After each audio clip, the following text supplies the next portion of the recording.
and we see the arrival of the Prime Ministerial limousine.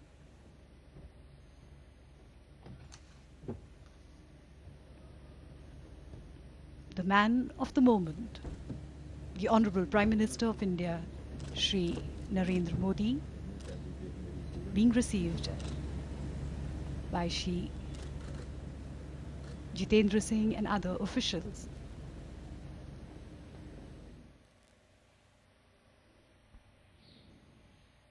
Anticipation inside the auditorium palpable.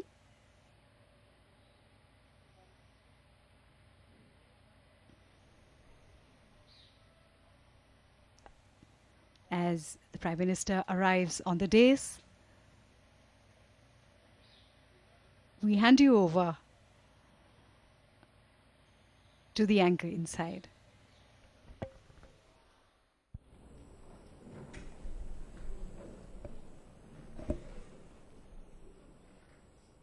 माननीय प्रधानमंत्री जी, माननीय कार्मिक राज्य मंत्री जी, आदरणीय मंत्रिमंडल सचिव, आदरणीय प्रधानमंत्री जी के अपर प्रधान सचिव, आदरणीय सचिव कार्मिक, डीडी भारती पर हमें लाइव देख रहे दर्शक, देवियों और सज्जनों, भारत सरकार में पदस्थ 2013 बैच के भारतीय प्रशासनिक सेवा के अधिकारियों के अंतिम प्रस्तुतिकरण समारोह में आप सबका स्वागत है। स्वामी विवेकानंद का मानना था कि विश्व मंच पर भारत की पुनर्प्रतिष्ठा में युवाओं की बहुत बड़ी भूमिका है एवं भारत के भविष्य का आधार युवा होंगे। इसी अवधारणा में दृढ़ विश्वास रखते हुए माननीय प्रधानमंत्री जी की व्यक्तिगत पहल पर भारतीय प्रशासनिक सेवा के सबसे युवा बैच को पहली बार केंद्र सरकार में सहायक सचिवों के रूप में पदस्थ किया गया। क्योंकि इस प्रकार की पहल सिविल सेवा के इतिहास में पहली बार की गई है, हम सब हमसे अपेक्षित कार्य को लेकर यहाँ आने से पूर्व थोड़ा आशंकित थे, परंतु इन 3 महीनों में भारत सरकार की कार्यप्रणाली एवं संरचना के बारे में हमें जो बहुमूल्य ज्ञान प्राप्त हुआ है, वह हमें ज़मीनी स्तर पर योजनाओं के बेहतर क्रियान्वयन में उपयोगी सिद्ध होगा, जिसके लिए हम प्रधानमंत्री जी के आभारी हैं। साथ ही इस अनुभव से हमारे आत्मविश्वास एवं क्षमताओं में वृद्धि हुई है। अब हम अधिक प्रभावी ढंग से बिना किसी संकोच के केंद्र सरकार से संवाद कायम करने और ज़मीनी स्तर से फीडबैक देने में सक्षम महसूस करते हैं। शीघ्र ही हम पर अपने अपने राज्यों एवं जिलों में कार्यकुशल सेवा प्रदान करने एवं जन सामान्य की समस्याओं के निराकरण का दायित्व होगा। इस चुनौतीपूर्ण यात्रा को शुरू करने वाले इन युवा अधिकारियों को प्रेरित और उद्बोधित करने के लिए मैं अब मंत्रिमंडल सचिव श्री प्रदीप कुमार सिन्हा जी को आमंत्रित करना चाहूँगी, जिन्होंने इन 3 महीनों की अवधि में हमारी सेवा की जूनियर्स को मेंटरिंग और ग्रूमिंग करने की परिपाटी के अनुरूप हमें समय समय पर मार्गदर्शन दिया।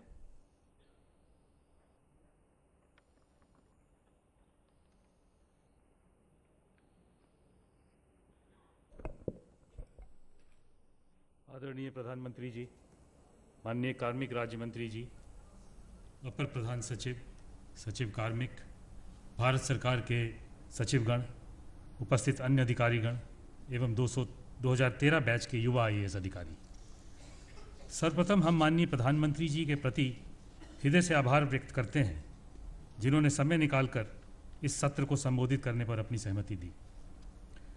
ऐसा प्रयोग पहली बार किया गया है, जब फेज़ 2 प्रशिक्षण पूरा करने के बाद एवं फील्ड में जाने से पहले IAS अधिकारियों को केंद्रीय प्रशासन में अनुभव प्राप्त करने का अवसर मिला है। वास्तव में इसकी प्रेरणा माननीय प्रधानमंत्री जी से ही मिली थी और वह निरंतर आप लोगों के दिल्ली में प्रवास के दौरान हम लोगों से ये जानकारी लेते रहे हैं कि आपका कामकाज किस प्रकार चल रहा है। वर्ष 2013 बैच के कुल 169 IAS अधिकारियों को 3 माह के लिए भारत सरकार के 56 विभिन्न विभागों एवं मंत्रालयों में सहायक सचिव के रूप में तैनात किया गया। इसमें लगभग 30% महिला अधिकारी हैं और इसी प्रकार लगभग 30% ग्रामीण क्षेत्रों से संबंध रखते हैं। यह भी उल्लेखनीय है कि इनमें 45 इंजीनियर्स हैं और 25 डॉक्टर्स हैं। ये देश के विभिन्न राज्यों से आए हैं तथा स्वयं में राष्ट्रीय एकीकरण की एक मिसाल है। ये देखते ही बनता है कि कैसे देश के एक कोने से आए अधिकारी कुछ सालों में देश के दूसरे कोने की भाषा अच्छी तरह से बोलने लगते हैं और देखते ही देखते उसी राज्य के हो जाते हैं। इन अधिकारियों के लिए एक व्यापक कार्यक्रम बनाया गया था ताकि इस प्रवास का पूरा लाभ उन्हें मिल सके। यथासंभव इन्हें मंत्रालयों के फ्लैगशिप प्रोग्राम से संबद्ध किया गया तथा विभिन्न महत्वपूर्ण कार्यालयों में भी ले जाया गया, जैसे CAG, CIC, department of space आदि के कार्यालय शामिल हैं। इन्हें विभिन्न विषयों पर स्पेशल असाइनमेंट्स भी दिए गए थे, जिनमें से कुछ विषय तो माननीय प्रधानमंत्री जी ने स्वयं इंडिकेट किए थे। इन्होंने इस विषयों का गहन अध्ययन किया है, विभिन्न राज्यों का भ्रमण भी किया तथा अत्यंत परिश्रम से अपनी रिपोर्ट तैयार की है, जिनमें कई नए सुझाव प्राप्त हुए हैं। समय सीमा की वजह से उनमें से कुछ का ही प्रस्तुतिकरण आज आपके समक्ष होगा। कार्यक्रम के प्रारंभ में आप में से कुछ के मन में ऐसी भावना ज़रूर थी कि शायद ये समय आपके फील्ड में जाने का था। मुझे विश्वास है कि आपने अवश्य अब ये महसूस किया होगा कि जो एक्सपोजर यहाँ मिला है उसका पूरा लाभ आपको फील्ड में मिलेगा। कुछ समय बाद इसे आप और भली भांति समझ पाएंगे। फिर भी यह पहला प्रयोग था और इसमें सुधार की काफ़ी संभावनाएं हो सकती हैं। हम आपके सुझावों का स्वागत करेंगे। इस अवसर पर मैं 2013 बैच के समस्त अधिकारियों को बधाई देना चाहूँगा। उन्होंने अत्यंत लगन एवं परिश्रम से अपना योगदान दिया है। समय समय पर आप में से अधिकतर लोग मुझसे भी मिलते रहे हैं अथवा कमेटी ऑफ सेक्रेटरीज़ की बैठकों में भाग लेते रहे हैं। अगले लगभग 10 वर्ष अब आप फील्ड में काम करेंगे और विशेषकर ग्रामीण क्षेत्रों की समस्याओं से जूझेंगे। फील्ड में जो अनुभव अब आप प्राप्त करेंगे वह पूरे सेवा काल में आपके लिए उपयोगी रहेगा। हम आप सभी को इस नए प्रयोग को सफल बनाने में सहयोग के लिए धन्यवाद देते हैं। राज्य सरकारों का भी हम आभार प्रकट करते हैं जिन्होंने आपकी 3 माह की केंद्र में इस तैनाती पर अपनी सहमति दी। इन शब्दों के साथ मैं माननीय प्रधानमंत्री जी का पुनः धन्यवाद व्यक्त करता हूँ तथा आप सभी को उज्ज्वल भविष्य के लिए शुभकामनाएं देता हूँ। धन्यवाद। जय हिंद।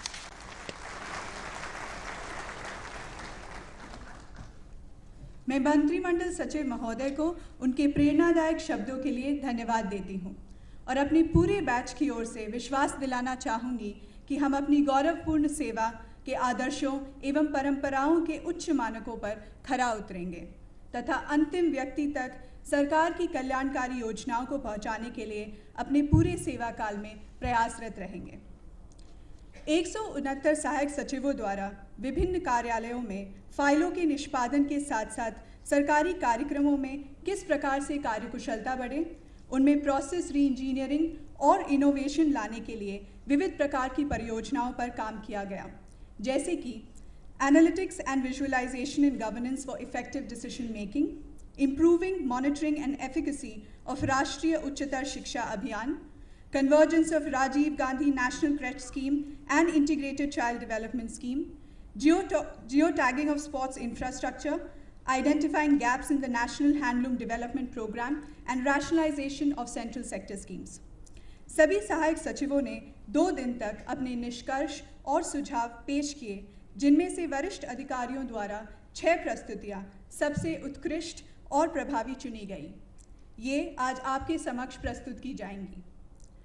फाइनेंशियल इंक्लूजन, देश के आम जन को देश की बैंकिंग प्रणाली से जोड़ने एवं देश की अर्थव्यवस्था को सुदृढ़ बनाने का माननीय प्रधानमंत्री जी का एक मिशन मोड अभियान है। इस विषय पर अपने विचार विस्तृत रूप से बताने के लिए सबसे पहले मैं आमंत्रित करना चाहूँगी सहायक सचिव श्री शैलेश कुमार यादव और श्री विजय कुलांगे को, जिनकी प्रस्तुति का शीर्षक है प्रधानमंत्री मुद्रा योजना।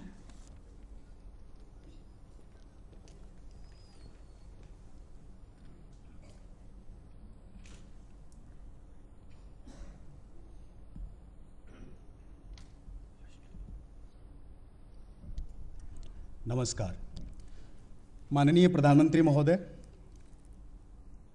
जैसा कि हम सब जानते हैं कि छोटे उद्यमियों को बैंक से ऋण दिलवाने के लिए प्रधानमंत्री मुद्रा योजना का शुभारंभ किया गया था 8 अप्रैल 2015 को। इसमें 3 प्रकार के लोन दिए जाते हैं जो आप सामने देख सकते हैं और उत्साह का विषय ये है कि आज के डेट में लगभग 65 लाख लोगों को इस योजना के तहत लोन दिया जा चुका है।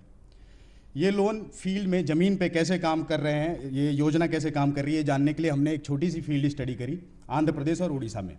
तो वहाँ हमने ये पाया कि ये लोन मोस्टली ज़्यादातर लोन उन लोगों को दिए गए हैं जिनके मौजूदा उद्यम मौजूद हैं। और खुशी की बात यह है कि अधिकतर लोग ने पहली बार बैंक से किसी प्रकार का लोन प्राप्त किया। लेकिन कुछ चिंता का विषय भी हमने पाया, वो हमने देखा कि एक आदमी को बैंक से लोन प्राप्त करने के लिए 3 से 5 बार बैंक में जाना पड़ता है और 30 से 5 दिन की उसकी आमदनी की हानि होती है। दूसरी बात ये भी है कि जो सबसे छोटे उद्यमी हैं वो ये भी चाहते हैं कि अगर किसी प्रकार से ऐसी सुविधा उपलब्ध हो कि रोज़ 50 रुपये 100 रुपये करके लोन की वापसी कर सकें तो वो और ज़्यादा उनके लिए अच्छा होगा। इसके बाद हमने कुछ ग्लोबल बेस्ट प्रैक्टिसेस की भी उसका भी अध्ययन किया, तो उसमें हमने पाया कि कुछ चीज़ें कॉमन हैं। एक तो ये है कि ये सारे जो मॉडल हैं वो एक इंक्रीमेंटल पैटर्न फॉलो करते हैं। शुरू में एक टेस्ट लोन दिया जाता है जो कि बहुत छोटा सा लोन होता है और इंसान की जो ईमानदारी और उसकी वापस करने की जो इंटेंशन है वो टेस्ट करने के लिए होता है। धीमे धीमे ये लोन की अमाउंट बढ़ाई जाती है और उसकी जो शर्तें हैं वो और आसान की जाती हैं। उसके बाद जो दूसरी सबसे इम्पॉर्टेंट चीज़ है कि वो हैंड होल्डिंग करते हैं, हैंड होल्डिंग सपोर्ट प्रोवाइड करते हैं हर स्टेज पे बिजनेस के लिए, और ताकि उनका बिजनेस सफल हो। इन सब के बाद हमने ये हमारे प्रधानमंत्री मुद्रा योजना के सामने क्या चुनौतियां हैं ये आइडेंटिफाई करी, तो ये निकल के आए। बोरोवर्स के लिए जो चुनौतियां हैं वो 3 हैं: एक्सेस, टाइमलीनेस और फ्लेक्सिबिलिटी। एक्सेस 2 प्रकार से है, बैंकों का रवैया और बैंकों से दूरी। टाइमलीनेस का मतलब ये हुआ कि जब इंसान को लोन चाहिए उस समय मिलना चाहिए, अगर उसके 1 महीने बाद मिले 2 महीने बाद मिले तो उसके किसी काम का है नहीं। फ्लेक्सिबिलिटी जैसा मैंने पहले बोला, लोन लेने और देने में भी हर प्रकार की फ्लेक्सिबिलिटी मौजूद होनी चाहिए। बैंकों के लिए सबसे बड़े जो चुनौतियां हैं वो है एनपीए के, और इनके ये छोटे लोन्स की जो लागत होती है उच्च लागत होती है। सरकार के लिए कुछ चुनौतियां हैं कि कहीं इसकी वजह से लोग ज़्यादा ऋणग्रस्त तो नहीं हो जाएंगे। दूसरी जो हमारे कौशल वर्धन योजनाएं चल रही हैं उनके साथ इनका क्या कन्वर्जेंस है। तीसरा, कुछ जगहों पे इस प्रकार का दुष्प्रचार भी फैलाया जा रहा है कि ये जो लोन मिल रहे हैं ये एक्चुअली लोन नहीं है, ये अनुदान है, इन्हें वापस करने की ज़रूरत नहीं है। तो ये इसको हमें काउंटर करना होगा। तो हमने जो अपना सुझाव तैयार किया वो इस प्रकार है। हमने इसका नाम रखा है ई मुद्रा।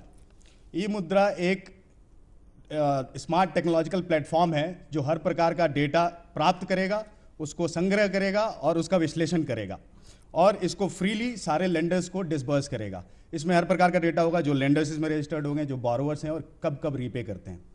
इसमें जो लेन देन की प्रक्रिया है उसके लिए हम जो ऑलरेडी एग्जिस्टिंग हमारा मोबाइल बैंकिंग का प्लेटफॉर्म है national payment corporation of India का, जिसके कुछ 3 स्क्रीनशॉट भी मैंने नीचे दिखाए हैं। ये बहुभाषी प्लेटफॉर्म ऑलरेडी एग्जिस्टेंट है। इसमें सिर्फ एक चौथा विकल्प जोड़ने की जरूरत है, प्रधानमंत्री मुद्रा योजना। इससे आदमी लोन के लिए अप्लाई भी कर सकता है और इसी से उसके बैंक में पैसे भी चले जाएंगे, इसी से रीपे भी कर सकता है।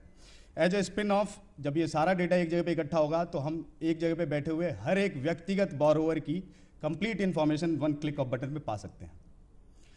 सबसे बड़ी बात यह है कि जब बैंकों के पास ये छोटे उद्यमी लोन लेने के जाते हैं तो बैंक वाले बोलते हैं कि इनकी क्रेडिट हिस्ट्री नहीं है, क्रेडिट वर्दीनेस नहीं है। तो माननीय प्रधानमंत्री जी, मैं ये कहना चाहता हूँ कि हमारे पास ऑल्टरनेटिव तरीके हैं जिससे हम क्रेडिट हिस्ट्री और क्रेडिट वर्दीनेस क्रिएट कर सकते हैं। हर एक इंसान कम से कम कुछ चीज़ें तो प्रयोग करता ही है, जैसे मोबाइल, डीटीएच, बिजली, इन सब के बिल की हिस्ट्री ईजिली कोलेट करके एक हम क्रेडिट वर्दीनेस स्कोर तैयार कर सकते हैं, even for the first time borrowers. और एक बात और हम बोल रहे हैं कि ये प्लेटफॉर्म ये उन लोगों के लिए जो बिल्कुल ग्रामीण इलाकों में रहते हैं, जो रीपे करना चाहते हैं बिल्कुल फ्लेक्सिबल तरीके से, वो अपनी बगल की दुकान में जाएंगे, मोबाइल किसी भी मोबाइल का प्रीपेड वॉचर खरीदेंगे 50-100 रुपये का, और वो डेली बेस पे रीपे कर सकते हैं। They will be operable on this platform. तो उनके लिए उनको बैंक जाने की जरूरत नहीं है, किसी प्रकार की स्पेशल वॉचर की भी जरूरत नहीं है। इस पर एक छोटा सा प्रोसेस फ्लो भी हम समझाना चाहते हैं, जिसको जो आवेदन करता होगा वो अपने मोबाइल में डायल करेगा, उसके पास अगर स्मार्टफोन है तो ऐप में करेगा, और उसके बाद प्रधानमंत्री मुद्रा योजना के विकल्प को चूज़ करेगा। 3 चीज़ें उसको डालनी होंगी, अपना एक यूनिक आईडी, दूसरा उसका एक कितना पैसे चाहिए, और तीसरा अपनी सहमति देता है डेटा शेयर करने के लिए। उसके बाद सारा काम ई मुद्रा करेगा, उस डेटा का विश्लेषण करेगा अदर उसके पास जो डेटाबेस है उसके साथ, और बैंक ब्रांच को भेज देगा कि इनको इतना चाहिए। साथ में हर स्टेज पे बोरोवर को एसएमएस जाएंगी, जब उसका एप्लीकेशन मिला, एप्लीकेशन प्राप्त हुआ, सैंक्शन हुआ या रिजेक्ट हुआ, और उसको कब रीपे करना है और रिमाइंडर जाएंगे। बैंक को क्या करना है, फील्ड वेरिफिकेशन करेगा और टाइम बाउंड मैनर में 7 दिन के अंदर सैंक्शन करेगा या रिजेक्ट विद रीजन ये करेगा। उसके बाद सारा डेटा इस प्लेटफॉर्म पे अपलोड हो जाएगा, आदमी के अकाउंट में पैसे क्रेडिट कर दिए जाएंगे, और जैसे वो वापस करना चाहेगा वैसे वापस करेगा। ये सब संभव होने के लिए जो सबसे ज़्यादा ज़रूरी चीज़ें हैं वो यहाँ पे हमने लिखी हैं। एक तो एक हमको एक वित्तीय साक्षरता अभियान चलाना पड़ेगा, जिसमें और चीज़ों के अलावा स्पेशली टारगेट पॉपुलेशन को टारगेट करते हुए कुछ चीज़ों को पॉपुलराइज करना होगा। जो यहाँ लिखा है, मोबाइल बैंकिंग, बचत को बढ़ावा देना होगा, कितने प्रकार के लोन होते हैं, बैंकों में जब जाते हैं तो प्रोजेक्ट मांगते हैं, बैंक वाले प्रोजेक्ट कैसे बनाया जाता है ये सिखाना पड़ेगा। साथ में हम ये बोल रहे हैं कि कुछ ऐसे स्किल डेवलपमेंट प्रोग्राम्स हैं जो स्वरोजगार के लिए चल रहे हैं। वहाँ पे उन कैंपसेज में जैसे ही वो स्किल डेवलपमेंट प्रोग्राम खत्म होता है, आखिरी में बैंक जाके वहाँ पे लोन दे सकते हैं उनके प्रोजेक्ट को अप्रेज करके। हैंड होल्डिंग किसी न किसी फॉर्म में हमको प्रोवाइड करना पड़ेगा, या तो बिजनेस स्किल्स और फाइनेंशियल मैनेजमेंट की कुछ मैंडेटरी क्लासेस की जाएँ। अगर बैंकों के पास ये करने की रिसोर्सेज मौजूद नहीं है तो इसको आउटसोर्स भी किया जा सकता है।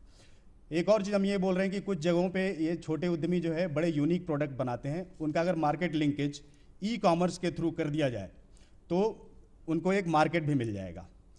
लोन यूटिलाइजेशन जो अमाउंट है उसका मॉनिटरिंग करने के लिए बैंक मित्रों का जो नेटवर्क हमारे पास है उसको हम प्रयोग कर सकते हैं। आखिरी last but not the list, जो लोग अच्छा काम कर रहे हैं उनको रिवॉर्ड मिलना चाहिए।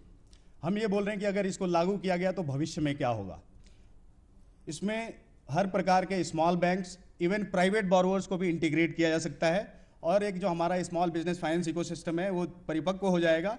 बाद में ऐसी सिचुएशन होनी चाहिए कि हम में से कोई बैठा हुआ आदमी भी अगर यहाँ से बैठ करके किसी को लोन देना चाहे केरल में, आंध्र प्रदेश में, तो वो इस प्लेटफॉर्म के थ्रू दे सके, और जो लोन लेना चाहे उसके पास 3-4 ऑप्शन मौजूद होंगे, उसको जो सबसे अच्छा लगेगा उसके वहाँ से वो लोन लेगा।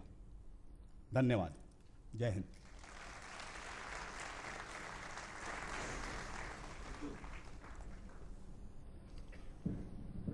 जहां संवाद होता है वहां विवाद की संभावना कम हो जाती है। सरकार और जनता के बीच संवाद होने से सरकार के कार्यक्रमों की विश्वसनीयता और प्रभावशीलता बढ़ती है तथा आम जनता अपने आप को और सशक्त महसूस करती है। अगली प्रस्तुति के लिए मैं मंच पर बुलाना चाहूँगी श्री नीलनथांग टिलियन, सुश्री अश्वती और श्री अजीत वसंत को, जिनकी प्रस्तुति का विषय है improving government communication.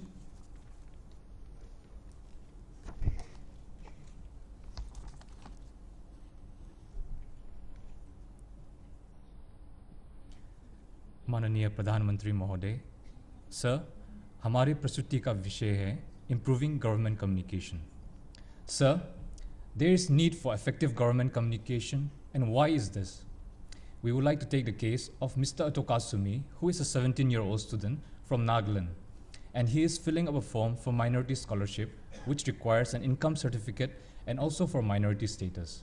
The government has made self-declaration acceptable, but Atoka is unaware, due to which he has to spend extra time and money. Sir, this small case highlights the need for effective communication between the government and the public. The purpose of the project that we've taken was to look into ways to improve government communication, which means the two-way communication between the government and its citizens and also other stakeholders. External and internal communication, where external is between the government and the citizens, and internal, that is within the government itself. And even though the project focuses on the central government, it is applicable to all levels, that is the state and the local government levels. Sir, the areas of communication that we looked into included general government communication, which looks at the broad aspects of communication in the government on all issues, be it domestic or international. More specifically, the communication of policies, programs, and schemes. Improving the image of the government, where we look at how to communicate to the public the good works that the government is doing and to show that the government is citizen-centric, accountable, and willing to listen to the people. Combating negative perception, where we looked at how to combat the negative perception that develops due to misinformation, rumors, or biased reporting, etc. Sir, some of the issues that we have identified included the need for sustained communication, because at present, government communication is intermittent, and if we want to see results, then communication should be sustained in the long run. Underutilization of media space, when the government does not communicate to the public using the space provided by the media, this space gets occupied by other people and the government's voice is not heard, as we saw in the one rank, one pay issue. And when the government communicates to the public, details should be given and there should be clarity so that there is no confusion, misinformation, or rumors being spread. There's need for a single point of contact through which the media can easily contact the government, and vice versa, the government can also contact the media. Better government website and social media management is needed by content upgradation, making the content user-friendly, and also the information provided should be credible and acceptable and also updated regularly. The feedback obtained from these sources should be analyzed, and the lack of this analysis is a major issue identified. Proactive government is a necessity, sir, and we believe that the government should reach out to the people and set the agenda for discussion and governance. Widespread consultation with stakeholders and also building consensus is essential. For example, in the draft encryption policy, because of the lack of this consultation, there was a huge public outcry. The many good points of the draft policy were ignored, and the policy had to be removed. Use of research is needed to make government communication effective, for example, by using field studies, behavioral studies, analysis, etc. And one reason is because of the huge diversity of a country. One size cannot fit all. And to make our communication effective, it needs to be focused, and we need research for this. There's need for a one government approach, sir, and by this, we mean that there should be no contrasting views from different ministries or departments. For example, as we saw in the past between the environment and the industrial cluster ministries. And also, within the government itself, there should be internal coherence, especially on policy matters. Sir, we have come up with certain recommendations which include a communication strategy for the government, and we recommend that the Ministry of Information and Broadcasting formulates this common strategy for the whole government, and under which every ministry, department, and government body will formulate their own strategy and plans.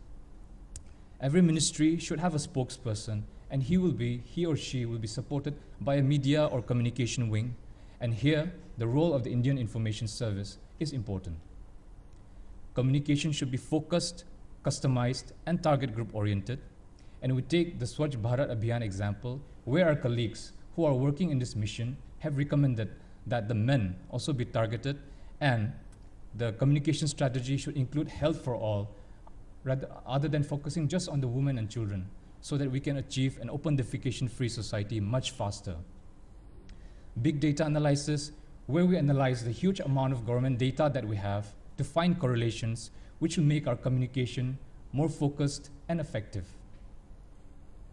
Capacity building of personnel, in which we use our existing mass communication and management institutions, and also the proposed communication university, if it sees the light of day, will be a huge boost to government communication. The use of research in formulating plans, campaigns, strategies, etc. is mentioned once more because it is needed to achieve results.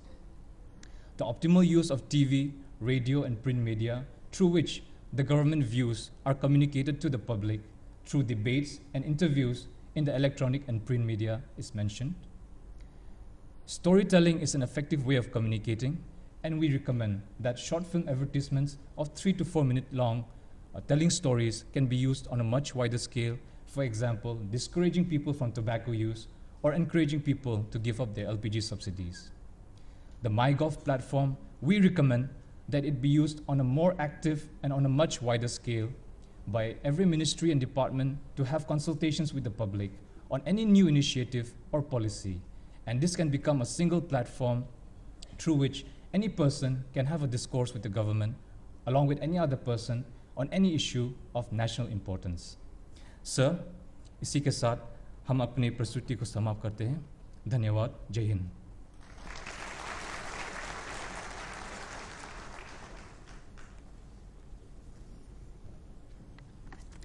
Tell me, and I will forget. Show me, and I might remember. Involve me, and I will understand. नागरिक लोकतंत्र की सबसे मूल इकाई है और उनकी भागीदारी देश के विकास के लिए अति महत्वपूर्ण है। इसी सोच को ध्यान में रखते हुए Shrimati Divya Mittal citizen centric service monitoring पर अपनी अगली प्रस्तुति पेश करेंगी।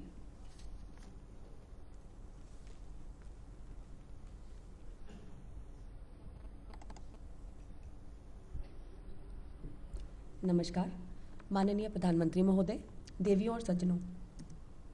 आज जब सरकार अपनी सेवाएं लोगों तक पहुंचाती है तो वो फंक्शनरीज यानी कि सरकारी कर्मचारी और अधिकारियों के द्वारा पहुंचाती है, परंतु जब हमें अपनी नीतियों और कार्यों के बारे में फीडबैक लेना होता है तो भी हम उन्हीं फंक्शनरीज से आंकड़े मांगते हैं। इसमें कुछ जाहिर सी दिक्कतें हैं। तो मेरा सुझाव ये है कि हमें लोगों को सीधा सरकार के साथ जोड़ना चाहिए। एक मोबाइल एप्लीकेशन के थ्रू फीडबैक उनसे इस प्रकार से लेना चाहिए और ग्राफ्स और मैप्स के रूप में प्रेजेंट करना चाहिए, जिससे हम निर्णय लेने में सक्षम हो सकें। मैं शहरों के लिए एक मोबाइल एप्लीकेशन प्रस्तावित कर रही हूँ, जिसका पहला फीचर है माई सिटी सेफ। जब कोई महिला अपने घर से बाहर जाती है और उसको किसी भी कारणवश असुरक्षित महसूस होता है, चाहे इसलिए कि वहाँ अंधेरा ज़्यादा है या कोई टीका टिप्पणी होती है, तो वो केवल अपनी मोबाइल एप्लीकेशन में मार्क कर दे। जगह और समय एप्लीकेशन स्वयं लेगी, और यदि परिस्थिति ऐसी है कि वो उस वक्त नहीं कर पा रही है तो वो घर जाकर भी इसका मार्किंग कर सकती है। इससे हमारे सामने एक नक्शा आएगा जिसमें हमें ये पता चलेगा कि शहर के कौन से हिस्से ज़्यादा असुरक्षित हैं, वहाँ पे कितनी और किस प्रकार की इस तरह की वारदातें हो रही हैं। और ये नक्शा केवल पुलिस और प्रशासन के लिए नहीं होगा, ये हम पब्लिक डोमेन में भी डालेंगे। इससे सरकार ये तो मानेगी कि एक समस्या है, मगर अपना दृढ़ निश्चय भी दिखाएगी कि हम उस समस्या के समाधान की ओर अग्रसर हैं। मगर केवल समस्या बताना हमारा उद्देश्य नहीं है।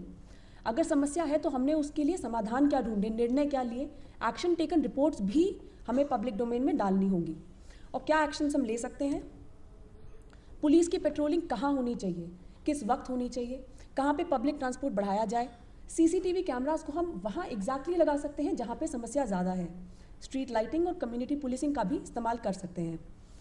मेरा ये मानना है कि यदि हम पहले से ये ठोस कदम उठाएं तो हम किसी बड़ी वारदात को होने से रोक सकते हैं। दूसरा फीचर जो मैं प्रस्तावित कर रही हूँ वो है माई सिटी हेल्थ। पहले मैं ये दिखाना चाहती हूँ इंडिकेटिव कि आउटपुट क्या होगा। हमें एक नक्शे पे जितने भी सरकारी अस्पताल हैं वो 3 रंगों में नज़र आएंगे, लाल, पीला और हरा। लाल का मतलब कि उनकी कार्यशैली उतनी अच्छी नहीं है, और हरे का मतलब कि उनकी कार्यशैली उत्कृष्ट है। इससे फ़ायदा क्या है? लोग स्वयं लाल अस्पतालों के ऊपर दबाव डाल सकते हैं, सरकारी अस्पतालों पर, कि आप अपनी कार्यशैली सुधारिए, और प्रशासन हरे सरकारी अस्पतालों को पुरस्कृत भी कर सकती है। परंतु ये रंग आएंगे कैसे? ये भी हमें लोग ही बताएंगे। जो भी व्यक्ति सरकारी अस्पताल में जाता है वो हमें अपने मोबाइल एप्लीकेशन के थ्रू 2 मापदंडों पे फीडबैक देगा। क्वांटिटेटिव यानी कि सेंटर खुला था कि नहीं, डॉक्टर और दवाइयाँ उपलब्ध थी कि नहीं, और उसे समय कितना लगा। और क्वालिटेटिव फीडबैक कि डॉक्टर और नर्सों ने उसका कितना और किस तरह से ख्याल रखा, और साफ़ सफाई वहाँ पर कितनी थी। अब एज एन एडमिनिस्ट्रेटर मुझे ये पता है कि मैं किस अस्पताल में चेकिंग करने जाऊँ, और मुझे ये भी पता है कि मैं वहाँ जाके एग्जैक्टली क्या चेक करूँ, क्या समस्या रही है पास्ट में। स्वास्थ्य विभाग ने अभी हाल ही में एक नया कार्यक्रम शुरू किया है, कायाकल्प। उसमें वो सरकारी अस्पतालों को निरंतर मॉनिटर करेंगे और अच्छे अस्पतालों को पुरस्कृत करेंगे। तो मेरा सुझाव यह है कि हम लोगों से लिए गए इस फीडबैक को भी उसमें इस प्रकार से सम्मिलित कर लें कि एक पूरी तस्वीर उभर कर हमारे सामने आए। तीसरा फीचर जो मैं प्रस्तावित कर रही हूँ वो है माई सिटी फिक्स। आज 21वीं शताब्दी में हम स्मार्ट सिटीज़ की बात कर रहे हैं, तो ऐसे में हमारे शहरों को ये बिल्कुल शोभा नहीं देता कि कहीं पे कूड़े के ढेर लगे हों या कहीं पे पानी इकट्ठा हो जिससे डेंगू फैले। तो ऐसे में व्यक्ति केवल जो भी समस्या है जो कि लिस्टेड होंगी उसकी एक फ़ोटोग्राफ ले और मोबाइल एप्लीकेशन में अपलोड करें। GIS मैपिंग से हमें एग्जैक्ट लोकेशन पता चल जाएगी। सरकार की ओर से उसे एक समय सीमा मिलेगी कि इस समय के भीतर ये समस्या दूर होगी, और जब उस समय सीमा के दौरान के भीतर वो समस्याएं दूर होने लगेंगी तो लोगों को लगेगा कि सरकार वाकई में उसी के लिए काम कर रही है। राइट टू सर्विस डिलीवरी को क्रियान्वित करने के लिए ये एक अच्छा तरीका हो सकता है। ये और कुछ नहीं है, केवल माईगव 2.0 है। कोशिश केवल ये है कि हम लोगों को और नज़दीक से किस तरह से सरकार के साथ जोड़ें, और इस तरह की कुछ पहले देश में और विदेशों में हो रही हैं। परंतु मेरा प्रस्ताव ये है कि नीतिगत तरीके से जब भी हम कोई नीति सोचें, हम लोगों को किस तरह से उसमें जोड़ें, फीडबैक किस तरह से लें, वो हम उसमें सोचें। तमाम सोशल सेक्टर में इसकी एप्लीकेशंस हैं, जैसे कि शिक्षा, मध्याह्न भोजन इत्यादि। और केवल सोशल सेक्टर नहीं, बिजनेस सेक्टर में भी इसकी एप्लीकेशंस हैं। जैसे कि एक एक्सपोर्टर है, उसको सरकार के कई विभागों से इंटरैक्ट करना होता है, कई प्रोसेसेस में पार्ट लेना होता है। तो एक्सपोर्टर केवल हर एक विभाग को और प्रोसेस के हर एक स्टेप को 5 में से अंक दे दे। जिस विभाग या प्रोसेस को निरंतर कम अंक मिलते हैं, इसका अर्थ ये है कि वो बॉटलनेक है। और जब हम इस फीडबैक को लेकर उस स्टेप को दुरुस्त करेंगे, उस विभाग को दुरुस्त करेंगे, तो ईज़ ऑफ डूइंग बिजनेस अपने आप बढ़ेगा। अंत में मैं बस ये कहना चाहती हूँ कि ऐसा करके हम आंकड़ों से सूचना और सूचना से लोगों के साथ एक संवाद स्थापित कर सकेंगे, और ये हमारा एक और कदम होगा सबका साथ सबका विकास की ओर। धन्यवाद।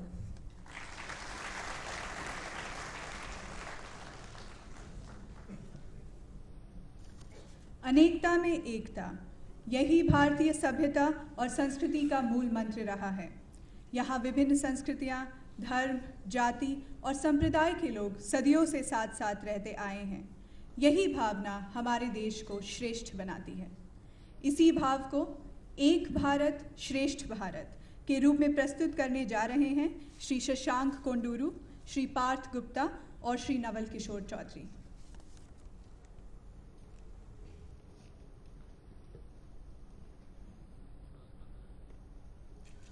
माननीय प्रधानमंत्री महोदय, वरिष्ठ अधिकारीगण, देवी और सज्जनों, नमस्कार।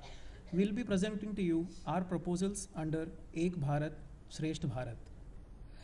Sir, this program celebrates what our great nation stands for, our core strength, Anekta Mein Ekta.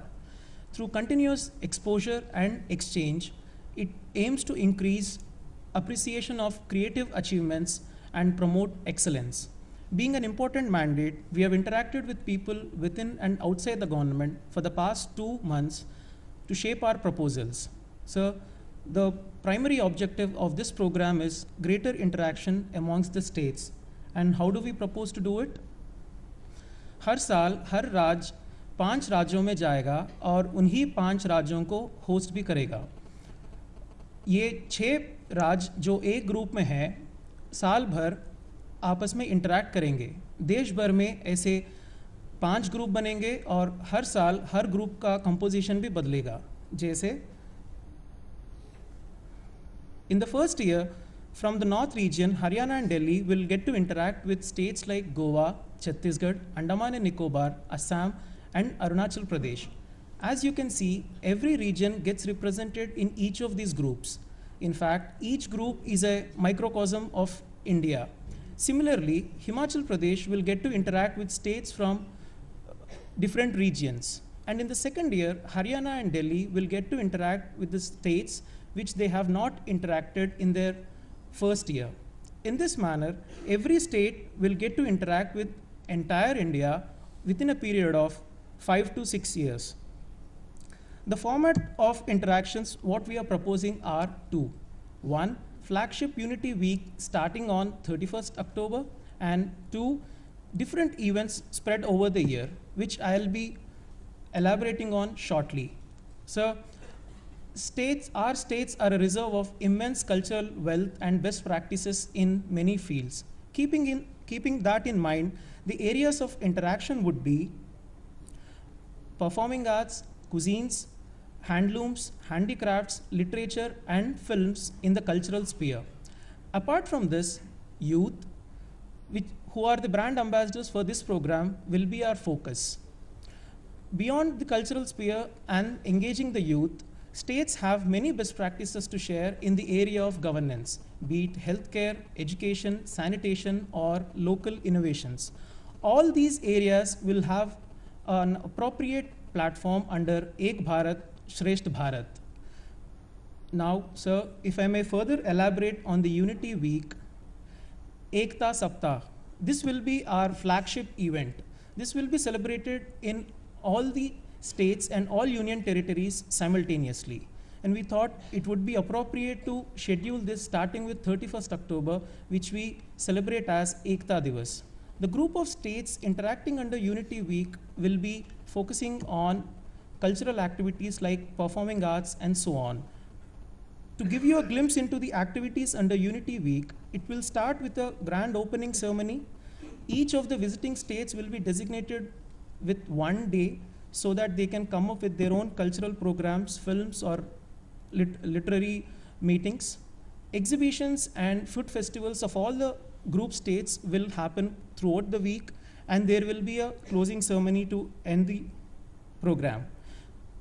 To achieve maximum visibility, we propose that these Unity Week celebrations be held either in state capital or a major town in the initial years. So to build on the momentum created by the flagship event, there will be different events spread over the year. These events will be in addition to the Unity Week, and these will happen in the same group of states for that particular year. There will be theme-based monthly interactions. For example, Tamil Nadu can host a session on healthcare within its group of states, Kerala on education, and Haryana in sports. For example, there can be a youth festival or a governance conference participated by sarpanches and panchayat secretaries. So things like homestay, student exchanges, and scholarships can also be part of this program. Major festivals of the visiting states can also be celebrated involving the diaspora to make this more enduring. Ladies and gentlemen, imagine for a second, going forward, we may see a government school student from Chhattisgarh getting to know more on Jarwa of Andamans, or enjoying Bihu dance of Assam, or Bihu dance of Assam, or taking a keen interest in Kabaddi, which is more popular in Haryana. All this as an outcome of year-long this interaction which is happening among the group of states. And so we understand this to be a massive exercise every year. Accordingly, we are proposing the implementation mechanism. For better coordination amongst the union ministries, there will be a committee chaired by the Cabinet Secretary. Ministry of Culture will function as the nodal agency, coming out with grouping of states and the annual calendar of events. And states' role is crucial in this program. Accordingly, there will be implementation committees in all the states.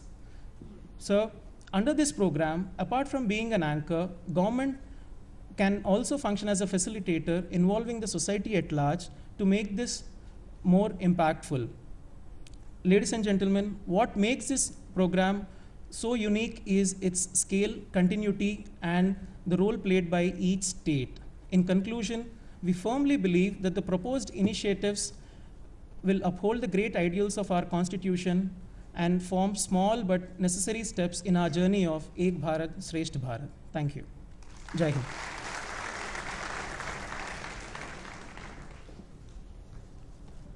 धरती माँ अपने आंचल में अपार संभावनाएं समेटे हुए हैं। इसी से अन्न, अमूल्य खनिज और धातुएं उपजती हैं, यानी कि सृष्टि का अस्तित्व मिट्टी पर निर्भर है। पिछले कई वर्षों में मिट्टी के गिरते स्वास्थ्य और इसके कृषि पर प्रभाव पर गंभीर चिंताएं व्यक्त की जा रही हैं। इस विषय पर अधिक प्रकाश डालने के लिए श्री प्रभु शंकर, श्री हरप्रीत सिंह सूदन और श्री राजेंद्र कुमार कटारा भारत सरकार की सॉइल हेल्थ कार्ड योजना पर अपनी प्रस्तुति देंगे।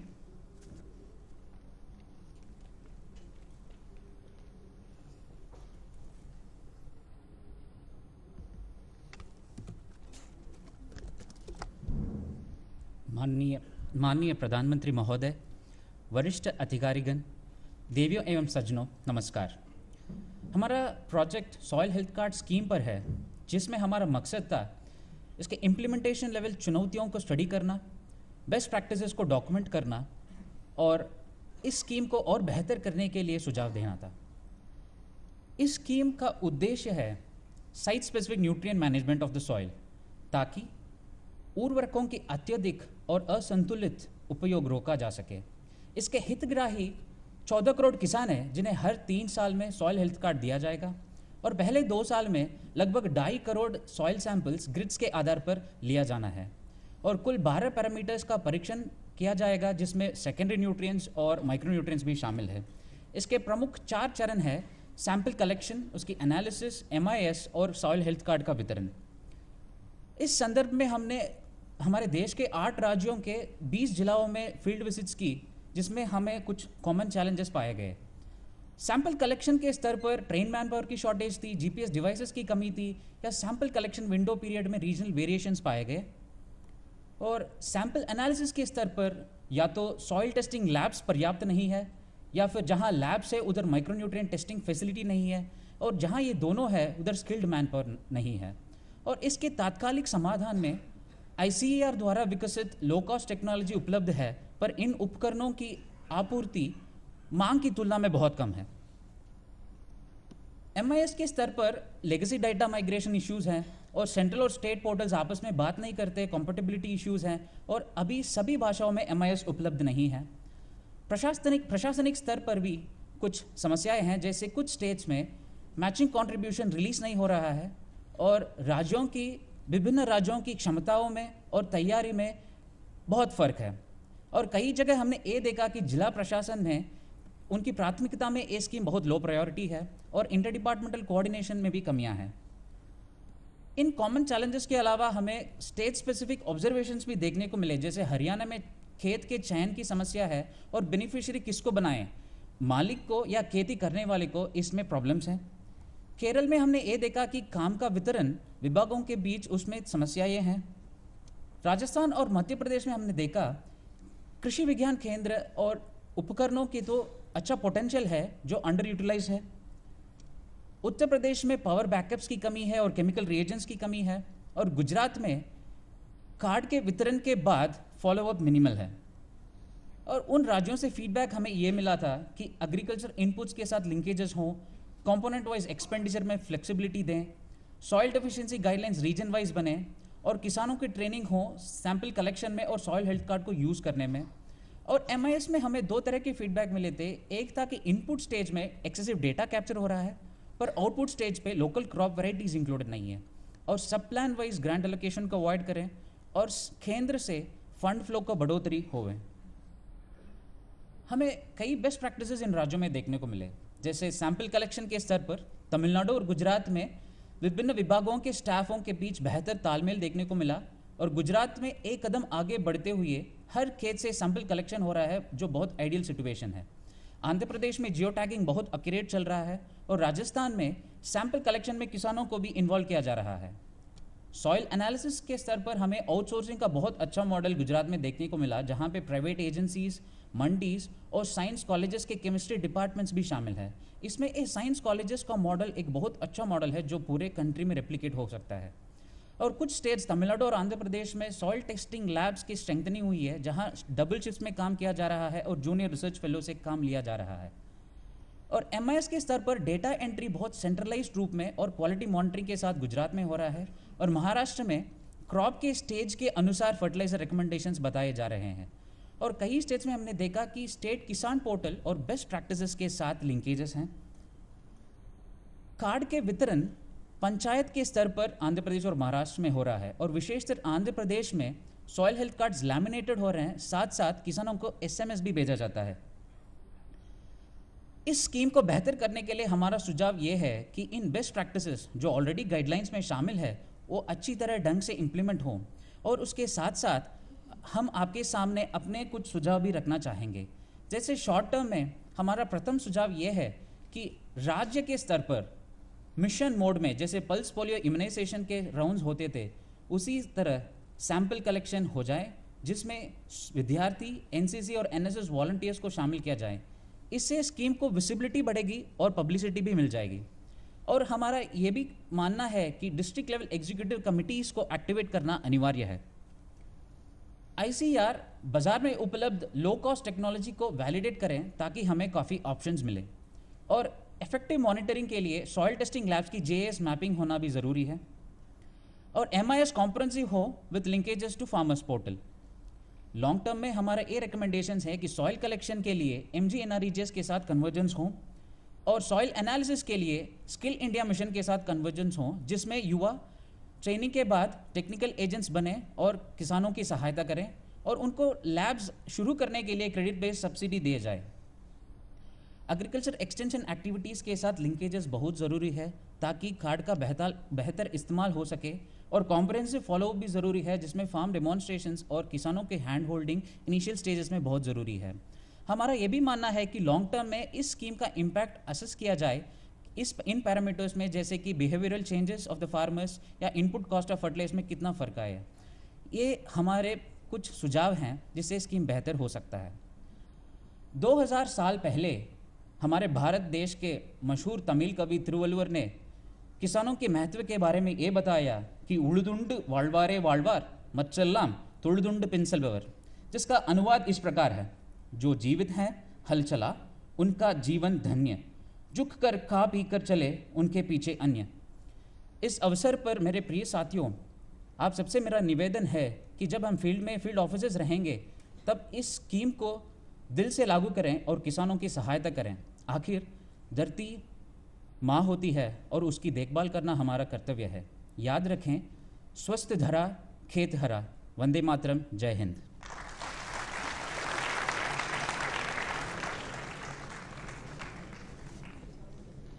प्राकृतिक संसाधनों का विदाउट एनी एक्सट्रेनियस कंसिडरेशंस पारदर्शी आवंटन सरकार की प्राथमिकता है। इसी विषय पर प्रस्तुतिकरण करने के लिए मैं आमंत्रित करती हूं श्री हिमांशु शुक्ला को, जिनकी परियोजना का शीर्षक है national mineral exploration policy attracting private players.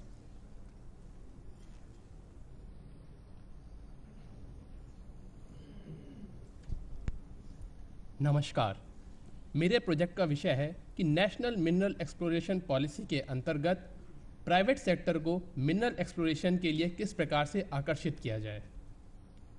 आज मिनरल एक्सप्लोरेशन के प्रोसेस को ब्रॉडली 3 हिस्सों में बांटा जा सकता है: ग्रांट ऑफ रिकॉग्नाइजेंस परमिट, उसके बाद प्रोस्पेक्टिंग लाइसेंस और finally mining lease. First come first serve policy के अंतर्गत यह तीनों एक दूसरे से जुड़े हुए थे। अगर किसी को रिकॉग्नाइजेंस परमिट मिलता था तो उसको प्रोस्पेक्टिंग लाइसेंस मिलने का एक प्रेफर्ड राइट होता था। परंतु अब भारत सरकार ने यह निर्णय लिया है कि भविष्य में जितने भी नेचुरल रिसोर्सेज का आवंटन होगा वो ऑक्शन जैसी ट्रांसपेरेंट प्रक्रिया के तहत ही होगा। इसके लिए MMDR एक्ट लाया गया है। इस एक्ट के अंतर्गत कुछ अच्छे कारणों के कारण यह लिंक तोड़ दिया गया है। आज की डेट में अगर किसी को रिकॉग्नाइजेंस परमिट मिलता है तो इसकी कोई गारंटी नहीं है कि उसको माइनिंग लीज भी मिलेगी। इससे एक समस्या उत्पन्न हो गई है कि एक्सप्लोरेशन के क्षेत्र में प्राइवेट सेक्टर को कोई इंसेंटिव नहीं है एक्सप्लोरेशन करने का, इसलिए वो थोड़ा सा झिझक रहे हैं इस सेक्टर में आने से। इसके बैकग्राउंड में हमें यह प्रोजेक्ट दिया गया था जिसमें हमें ऑल्टरनेट मॉडल्स तैयार करने थे प्राइवेट प्लेयर्स को अट्रैक्ट करने के लिए। हमने इस विषय का गहन अध्ययन किया, कई देशों के मॉडल्स को पढ़ा, सरकारी और निजी संस्थाओं से बातचीत करी और उसके बेसिस पे एक बास्केट ऑफ इंसेंटिव्स तैयार किया। हमारा पहला प्रपोजल यह है कि यह जो लिंक टूट गया है उसको एक नई तरीके से जोड़ दिया जाए। हम चाहते हैं कि अगर सरकार ऑक्शन के लिए एक्सप्लोरर के डाटा को यूज़ करता है तो ऑक्शन से आने वाली कमाई का एक हिस्सा उस एक्सप्लोरर को दिया जाए। यह 2 तरीके से किया जा सकता है। पहला कि जिसको माइनिंग लीज मिली है वह खुद एक्सप्लोरर को एक attractive amount they depending upon the value of the reserve. दूसरा, सरकार एक्सप्लोरर को एक शेयर दे ऑक्शन की अर्निंग्स का।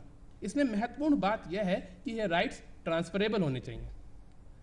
हमारा दूसरा प्रपोजल है कि हम भारत में फ्लो थ्रू शेयर मैकेनिज्म लाना चाहते हैं।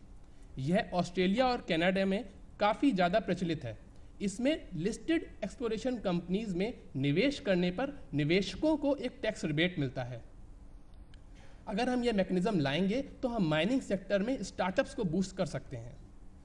मेरा तीसरा प्रपोजल यह है कि हमारे पास आज बहुत सारा डेटा है, हमें यह डेटा पब्लिक डोमेन में फ्रीली अवेलेबल करा देना चाहिए, परंतु इसको करने के लिए मिनिस्ट्री ऑफ डिफेंस के कुछ सर्कुलर्स में बदलाव लाने की आवश्यकता है।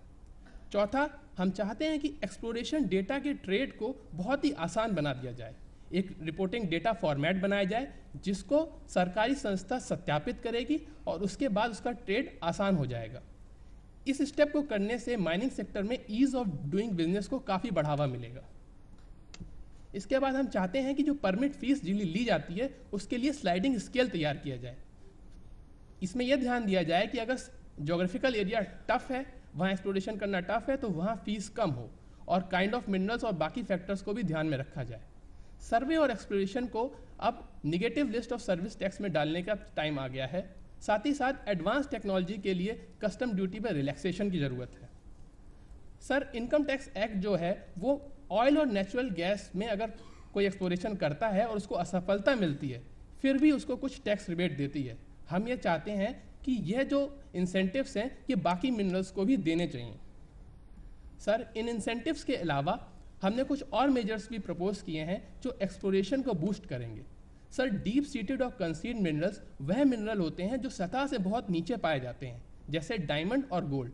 सर, इनका एक्सप्लोरेशन करना बहुत टफ होता है और इसके लिए ह्यूज इन्वेस्टमेंट की ज़रूरत होती है। हम चाहते हैं कि स्टेट PSUs ग्लोबल प्लेयर्स के साथ ज्वाइंट वेंचर करें इन मिनरल्स की माइनिंग के लिए। दूसरा, इन मिनरल्स के लिए हम चाहते हैं कि preferred right over mining lease system को लाया जाए। सर, हम यह भी चाहते हैं कि स्टेट PSUs खुद एक्सप्लोरेशन के क्षेत्र में जाएं। इसके लिए फिलहाल में 7 PSUs को एक्सप्लोरेशन के लिए लाइसेंस लेने की अनिवार्यता से मुक्त कर दिया गया है। इस दिशा में ऐसे ही कुछ और स्टेप्स लेने की आवश्यकता है। एक्सप्लोरेशन के क्षेत्र में तब तक तेजी नहीं आएगी जब तक हम स्टेट एक्सप्लोरेशन कंपनीज की कैपेसिटी बिल्ड करें। इसके लिए ज़रूरत है कि भारत सरकार इन एक्सप्लोरेशन कंपनीज की फंड, फंक्शनरीज और टेक्नोलॉजी के क्षेत्र में हैंड होल्डिंग करे। तो फाइनली हमारे देश में आज स्टेट ऑफ आर्ट टेक्नोलॉजी लाने की ज़रूरत है। इसके लिए ज़रूरी है कि हम एडवांस कंट्रीज़ जैसे कि कनाडा और ऑस्ट्रेलिया हैं, उनके साथ टेक्नोलॉजी ट्रांसफ़र के क्षेत्र में MOU साइन करें। साथ ही साथ हमें एक ट्रेंड वर्कफोर्स भी तैयार करनी पड़ेगी। सर, अंत में मैं ये कहना चाहता हूँ कि हमारे बहुत सारे प्रपोजल मिनिस्ट्री ने एक्सेप्ट कर लिए हैं और 2 नवंबर 2015 को जो पॉलिसी रिलीज़ की गई थी उसका हिस्सा बना दिए गए हैं। धन्यवाद।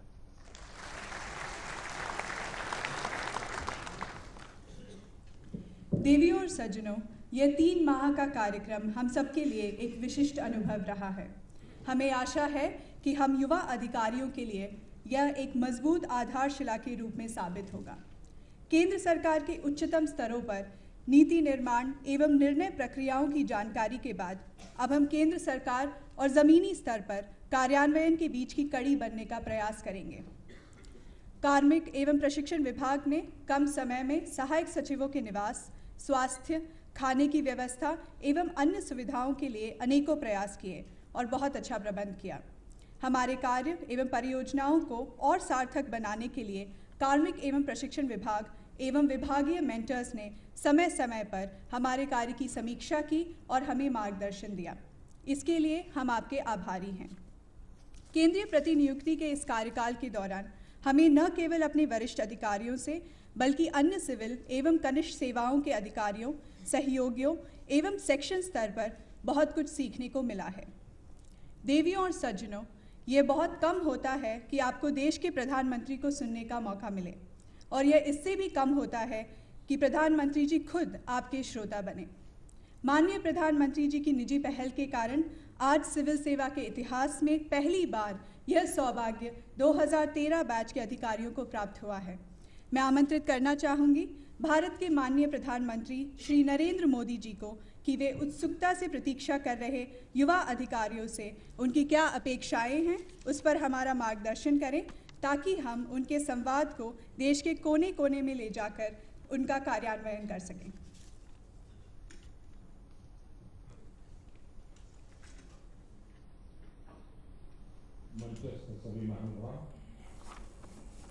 साथियों,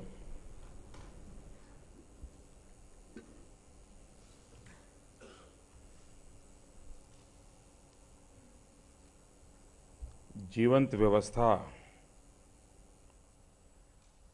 अगर समयानुकूल परिवर्तन को स्वीकार नहीं करती है तो उसकी जीवंतता समाप्त हो जाती है, और जो व्यवस्था में जीवंतता न हो वो व्यवस्था अपने आप में बोझ बन जाती है। और इसलिए ये बहुत ही आवश्यक होता है, जैसे व्यक्ति के विकास की जरूरत होती है ऐसी व्यवस्थाओं के विकास की भी आवश्यकता होती है।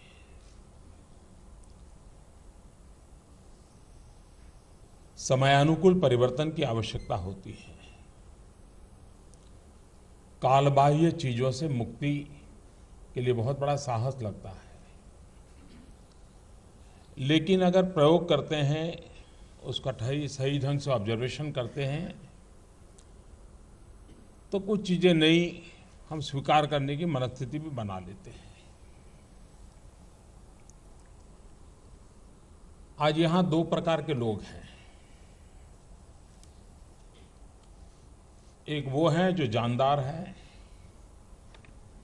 दूसरे वो जाने की तैयारी में हैं।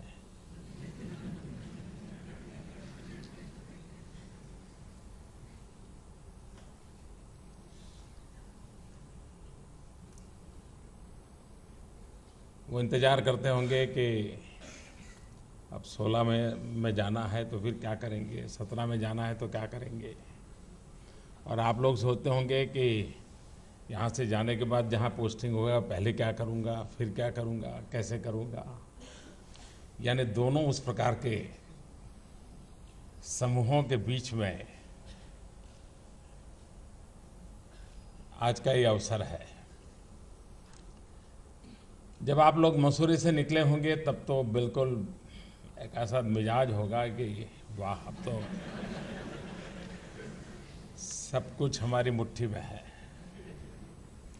और फिर अचानक पता चला होगा कि नहीं नहीं वो नहीं जाना, यहाँ थोड़े दिन। और पता नहीं आप पर क्या क्या बीती होगी। और यहाँ से आगे क्या होगा तो समय बताएगा। पर ये विचार जब मेरे मन में आया तब एक विचार ये था, हम बहुत पहले एक बात बचपन में सुना करते थे कि कुछ लोग पत्थर पे तराशने का काम कर रहे थे और किसी ने जाकर के पूछा अलग अलग लोगों से, क्या भाई क्या कर रहे हो। तो किसी ने कहा यार क्या करें भाई, अब गरीब के घर में पैदा हुई है, पत्थर फोड़ते रहते हैं, गुजारा करते हैं। दूसरे के पास पूछा तो उसने कहा कि अब देखो भाई, पहले तो कहीं और काम करता था लेकिन वहाँ ठीक से आमदनी नहीं होती थी। अब यहाँ आया हूँ, देखता हूँ पत्थर पे अपनी भविष्य की कुछ लकीरें बन जाए तो मैं वो कोशिश कर रहा हूँ। तीसरे के पास गए तो उसने भी ऐसा ही, देखो भाई अब काम मिल गया है, ऐसे ही सीखते हैं करते हैं। एक के पास चले गए तो बड़े उमंग के साथ काम कर रहा, करता तो वही था, वो भी वही करता था जो पहले 3 वाले करते थे। तो उसने कहा नहीं नहीं जी, मैं तो, मेरे जीवन का एक बड़ा सौभाग्य है, बहुत बड़ा भव्य मंदिर बन रहा है और मैं उसमें ये पत्थर तराश करके उस मंदिर के अंदर ये हिस्सा मैं तैयार कर रहा हूँ। क्योंकि उसे कल मन का भाव ये था कि मैं एक विशाल भव्य मंदिर का काम का एक हिस्सा हूँ और उसके लिए मैं तराश रहा तो एक पत्थर के कोने को तराश रहा हूँ, लेकिन मेरा अंतिम परिणाम उस भव्य मंदिर के निर्माण का हिस्सा है। और वो भव्य मंदिर की कल्पना उसकी थकान दूर कर देती थी, उसको बोझ नहीं लगता था पत्थर तराशना। कभी कभार हम भी फील्ड में जाते हैं, एक किसान कोई बात लेकर के आता है, उसका काम करते हैं तो हमें लगता है मैंने किसान का काम किया। किसी गांव में गए, बिजली का समस्या है, बिजली की समस्या दूर की तो हमें लगता है कि मैंने बिजली की समस्या में कोई रास्ता निकाला। लेकिन यहाँ 3 महीने इस परिस्थिति में रहने के बाद जब जाएंगे तो आपको लगेगा मैं जो कर रहा हूँ, वो जो मैं दिल्ली में 3 महीने बिताए थे और हिंदुस्तान का जो शकल सूरत बदलने का काम है, मैं उसमें एक हिस्सा बन करके जिस धरती पर मैं हूँ वहाँ मैं कंट्रीब्यूट कर रहा हूँ। और इसलिए मसूरी से निकल करके गए हुए व्यक्ति ने किया हुआ काम, उससे मिला हुआ संतोष और दिल्ली में बैठ करके पूरे भारत के भविष्य के नक्शे को देख करके जाकर के अपने क्षेत्र में काम करने वाला प्रयास, ये दोनों में बहुत बड़ा फर्क है, बहुत बड़ा फर्क है। अगर ये अनुभव 3 महीने में आया है तो आपकी वहां की काम करने की सोच बदल जाएगी। अगर आप जिस क्षेत्र में जाएंगे और उसके अंदर 2 गांव ऐसे होंगे जहां बिजली का खंभा भी नहीं लगाएगा, लेकिन अब जब जाएंगे तो आपको लगेगा अच्छा वो हिंदुस्तान के 18,000 गांव हैं जो बिजली के खंभे नहीं लगे हैं, वो 2 गांव मुझे पूरे करने हैं, मैं नहीं देर करूंगा, मैं पहले काम पूरा करूंगा। यानी इन ट्यून विथ विजन हमारा एक्शन होगा। और इसलिए एक समग्रता को किताबों के द्वारा नहीं, लेक्चर के द्वारा नहीं, एकेडमिक डिस्कशन के द्वारा नहीं, प्रत्यक्ष रोजमर्रा के काम में काम करते करते अलग तरीके से सीखा जा सकता है। अब ये प्रयोग नया है तो ये भी तो विकसित हो रहा है। तो आपने देखा होगा कि जब पहले आए होंगे तो आपको एक ब्रीफिंग दिया गया होगा, बीच में अचानक एक और काम आ गया होगा कि अरे भाई देखो जरा इसको भी करो। ये क्योंकि ये एक व्यवस्था को विकसित करना है तो सुझाव जैसे आते गए जोड़ते गए। मेरे आप सब से भी गुजारिश है, ये 3 महीने वाला प्रयोग कैसा हो, कितने समय का हो, कैसे उसमें बदलाव लाया जाए और अच्छा कैसे बनाया जाए, या इसको न किया जाए, ये भी हो सकता है, लेकिन न किया जाए, इसका कोई लाभ नहीं है। ऐसा क्या किया जाए, ये पहली बैच है जिसको इस प्रकार से जुड़ने का अवसर मिला है। अगर आप उस प्रकार के सुझाव डिपार्टमेंट को देंगे, मुझे डिपार्टमेंट बता रहे थे कि वो रेगुलर आपसे इंटरेक्शन करते रहते थे, आपके अनुभवों को पूछते रहते थे, वो बताते थे। लेकिन फिर भी अगर आपको कुछ लगता है कि हाँ इस व्यवस्था को और अधिक परिणामकारी बनाना है, प्राणवान बनाना है, तो कैसे बनाया जाए, इस पर आप लोग सुझाव देंगे तो अच्छा होगा। अब आप एक नई जिम्मेवारी की ओर जा रहे हैं। आपके मन में 2 प्रकार की बातें हो सकती हैं। एक तो क्यूरियोसिटी होगी, यार ठीक है पहली बार जा रहे हैं, सरकारी व्यवस्था में पहले तो कभी रहे नहीं, जो जगह पे जा रहे हैं जगह कैसी होगी, काम कैसा होगा। और दूसरा मन में रहता होगा नहीं यार कुछ करके दिखाना है। और ये आपके हर एक के मन में होगा, ये नहीं है कि नहीं होगा, क्योंकि हर व्यक्ति को लगता है जीवन में जो भी काम मिला उसको सफल होने की इच्छा हर किसी की रहती है। लेकिन संकट तब शुरू होता है कि किसी को लगता है कि मैं जाकर के कुछ कर दूंगा, तो ज्यादातर लोगों की कैरियर का प्रारंभ संघर्ष में उलझ जाता है। उसे पता नहीं होता है कि भाई तुम तो 22, 28, 25 साल 30 साल के हो, लेकिन वहां बैठा हुआ 30 साल से वहां बैठा हुआ है, तुम्हारी उम्र से ज्यादा सालों से वो वहां बैठा हुआ है। आपको लगता होगा कि मैं तो बड़ा आईएएस अफसर बन के आया हूं, लेकिन उसको लगता है यार तेरे जैसे 15 आकर के गए मेरे कार्यकाल में। और ये ईगो क्लैश से शुरुआत होती है। आप सपने लेकर के गए हैं और वो परंपरा लेकर के जी रहा है।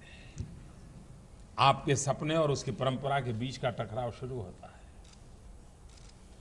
और एक पल ऐसी भी आती है, या तो संघर्ष में समय बीत जाता है, या आपने बलबूते पर आप एक आध चीज कर देते हैं और आपको लगता है देखो मैंने करके दिखा दिया ना। यहां बैठे हुए ऐसे सबको अनुभव आ चुका होगा, आप उनसे बात करेंगे तो पता चलेगा। क्या ये आवश्यक नहीं है कि हम वहां जाकर के, क्योंकि आपके जीवन में 10 साल से अधिक समय नहीं है काम करने का, या मान के चलिए 10 साल से अधिक समय नहीं है। जो कुछ भी नया कर पाओगे, जो कुछ भी नया सीख पाओगे, जो भी प्रयोग करोगे, वो 10 साल का ही हिस्सा आपके पास है। बाकी तो आप हैं, फाइल हैं और कुछ नहीं है। लेकिन ये 10 साल वो नहीं है। आप ये 10 साल फाइल नहीं लाइफ से जुड़ते हैं। और इसलिए ये 10 साल का जो मैक्सिमम उपयोग करेगा, उसका फाउंडेशन इतना मजबूत होगा कि बाकी के 20-25 साल वो बहुत कंट्रीब्यूट कर पाएगा।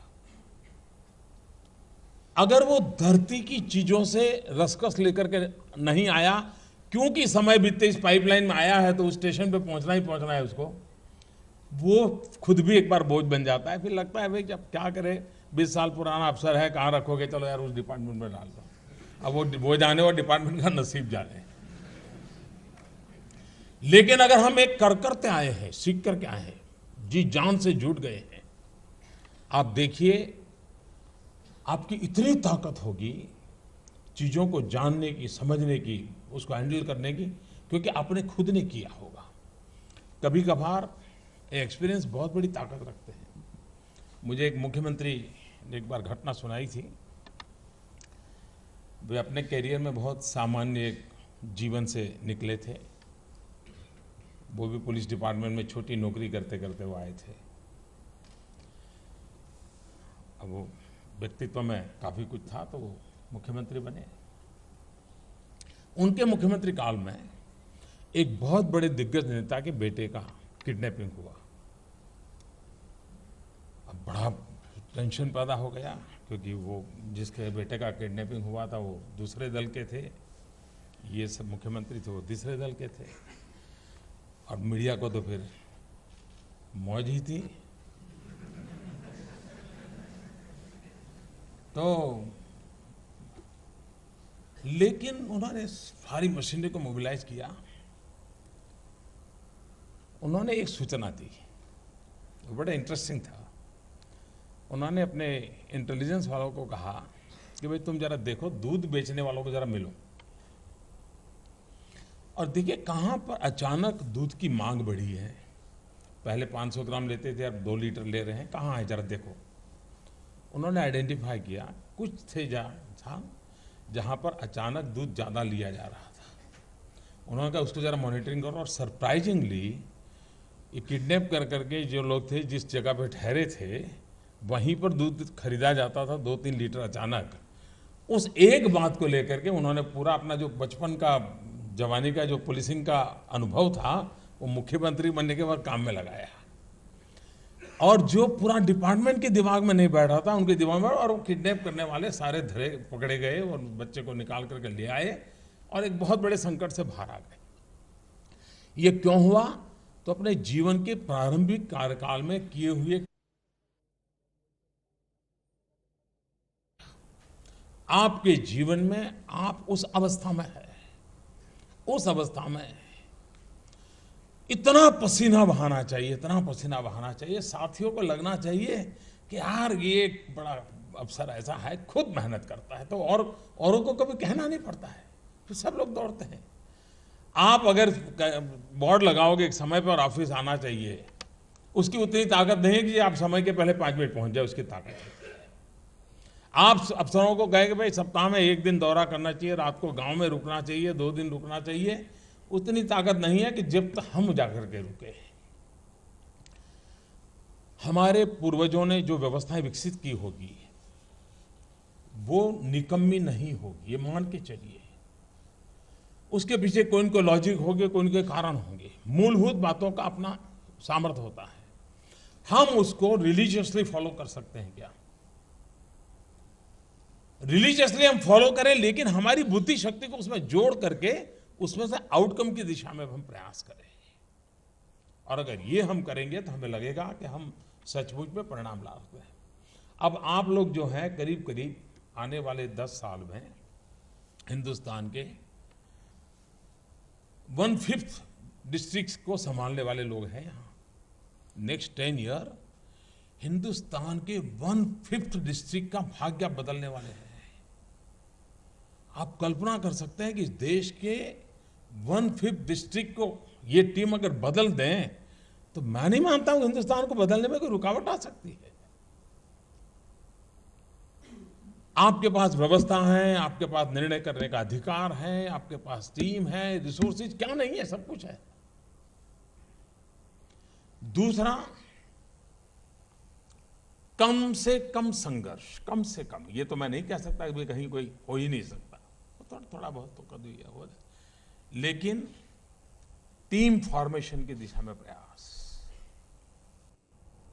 पुराने अनुभवियों को पूछना, आप जिस डिस्ट्रिक्ट में आपको लगाया जाएगा, हो सकता है यहां बैठे हुए लोग में से कोई होगा जो उस डिस्ट्रिक्ट में काम करके आया होगा अपनी कैरियर की शुरुआत में, तो जरा ढूंढिए ना कि भाई पिछले 25 साल में आप जहां गए हैं वहां पहले कौन कौन अफसर आकर के गए हैं।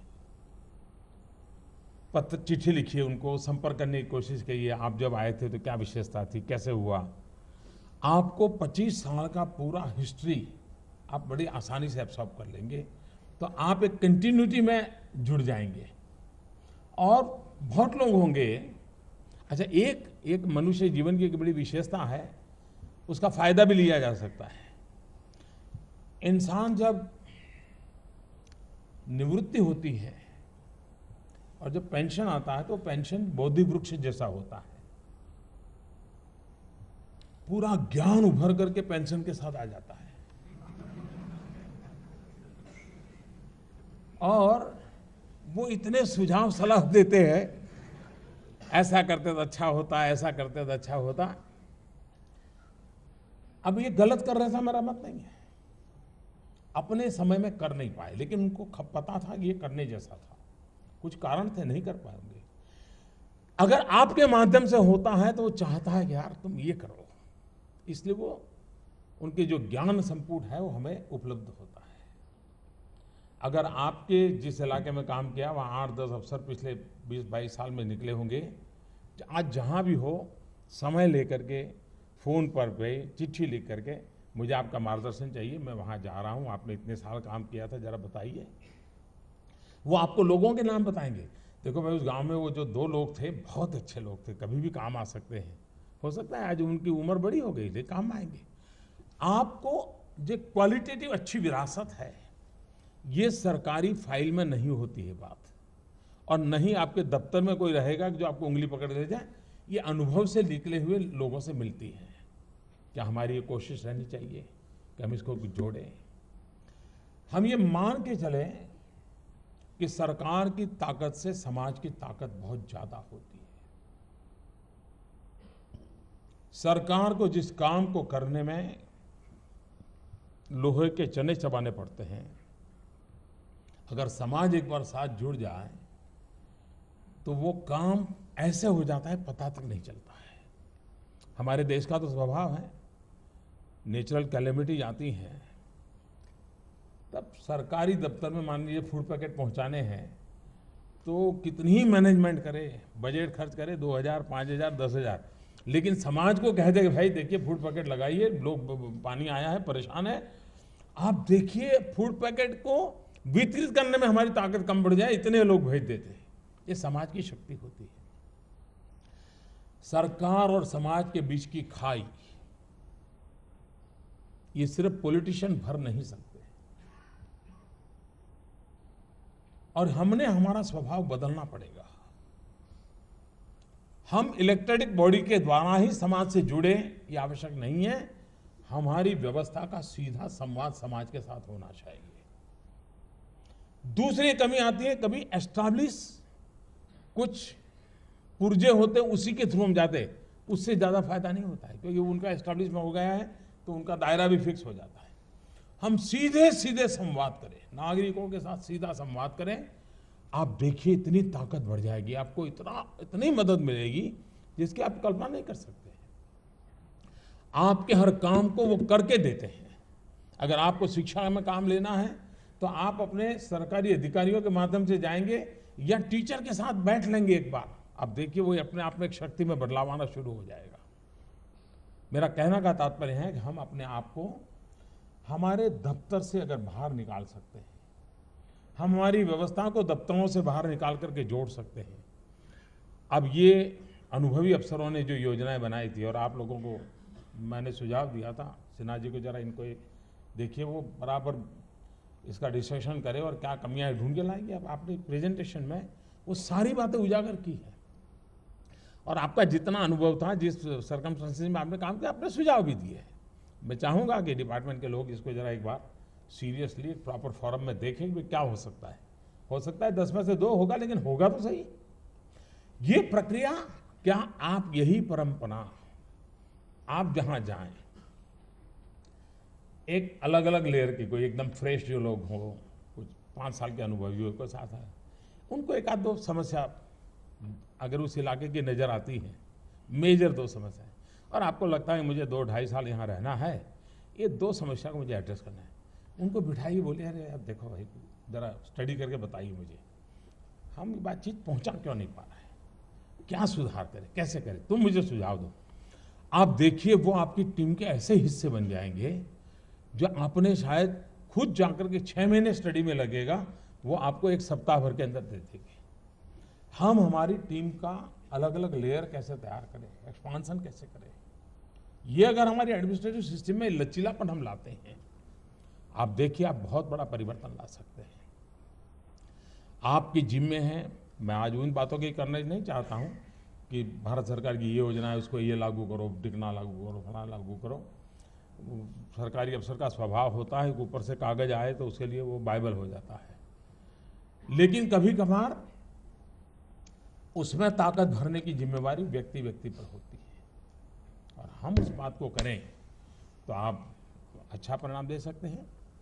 कभी कभार हम देखते हैं कि भी 2-4 लोग बीमार मिल जाते हैं तो पता चलता है तो बोले क्या नहीं, बोले वायरल चल रहा है, वायरल है इसके कारण बीमार है। लेकिन एट द सेम टाइम हम देखते हैं कि वायरल होने के बाद भी बहुत लोग हैं जो बीमार नहीं है।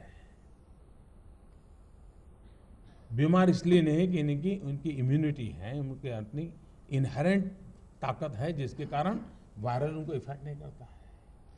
क्या हम जहां जाए वहां वायरल जो भी हो, आलस का हो सकता है वायरल, उदासीन का हो सकता है वायरल, करप्शन का हो सकता है वायरल, होंगे। लेकिन अगर मैं एक ऐसी ताकत लेकर के जाता हूं, अपने आप वायरल होने के बाद भी एक दवाई की गोली वायरल के होने के बाद भी टिका सकती है, तो जीता जागता इंसान उस वायरल वाली अवस्था में जाकर के भी स्थिति को बदल सकता है। अगर एक टिकिया इतना परिवर्तन ला सकती है तो मैं तो इंसान हूं, मैं क्यों नहीं ला सकता हूं? रोने बैठने से होता नहीं है, लेकिन तनाव और संघर्ष के साथ स्थितियां बदली नहीं जा सकती है। आप लोगों को कितना जोड़ते हैं उतनी आपकी ताकत ज्यादा बढ़ती है। आप कितने शक्तिशाली अनुभव कराते हैं उससे उतना परिणाम नहीं मिलता है कि जितना कि लोगों को जोड़ने से मिलता है। और इसलिए अगर आप जिस क्षेत्र में आप जा रहे हैं, जो जिम्मेवारियां निभाने जा रहे हैं, राष्ट्र के जीवन में कभी कभी ऐसे अवसर आते हैं जो हमें कहां से कहां पहुंचा देते हैं। आज वैश्विक परिवेश में मैं अनुभव करता हूं कि इस कालखंड को, ऐसी गोल्डन अपॉर्चुनिटी को खोने का भारत को कोई अधिकार नहीं है। न 125 करोड़ देशवासियों को ऐसी गोल्डन अपॉर्चुनिटी खोने का अधिकार है, न व्यवस्था में जुड़े हुए हम सबको इस गोल्डन अपॉर्चुनिटी को खोने का अवसर है। ऐसे अवसर वैश्विक परिवेश में बहुत कम आते हैं जो मैं आज अनुभव कर रहा हूं, जो आया है। ये हाथ से निकल न जाए, ये मौके का उपयोग भारत को नई ऊंचाइयों पर ले जाने के लिए कैसे हम करें, इस स्थितियों का हम फायदा कैसे उठाएं। और इसलिए हम जो जहां है वहां जितनी भी उसकी जिम्मेवारी है, जितनी उसकी ताकत है, हम उसका अगर पूरा भरपूर उपयोग करेंगे और तय करेंगे नहीं मुझे आगे ले जाना है, आप देखिए देश चल पड़ेगा। तो मेरी आप सबको बहुत शुभकामना है। बहुत बहुत धन्यवाद।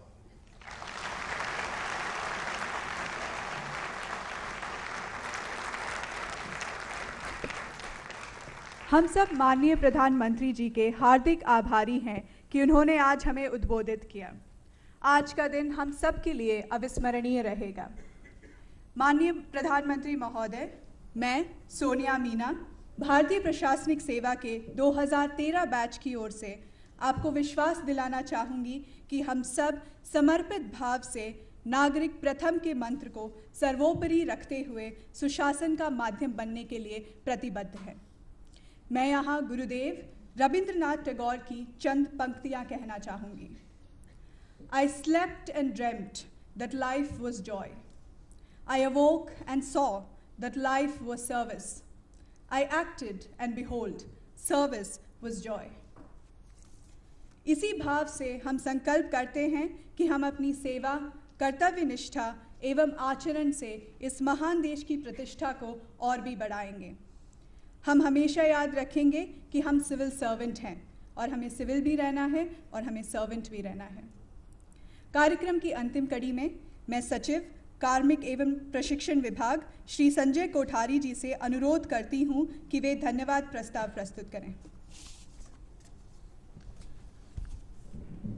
माननीय प्रधानमंत्री महोदय, आदरणीय कार्मिक राज्य मंत्री जी, डायस पर बैठे हुए वरिष्ठ अधिकारीगण, भारत सरकार के सचिव, अतिरिक्त सचिव, संयुक्त सचिव, मेरे सभी साथी अधिकारीगण एवं युवा सहायक सचिव, जैसा कि आपको बताया है, भारतीय प्रशासनिक सेवा के इतिहास में ये पहली बार हुआ है कि राष्ट्रीय प्रशासनिक अकादमी मसूरी से आईएएस अधिकारी सीधे भारत सरकार में पोस्टिंग पाए हैं और उन्होंने प्रधानमंत्री जी से इंटरेक्शन का भी किया है।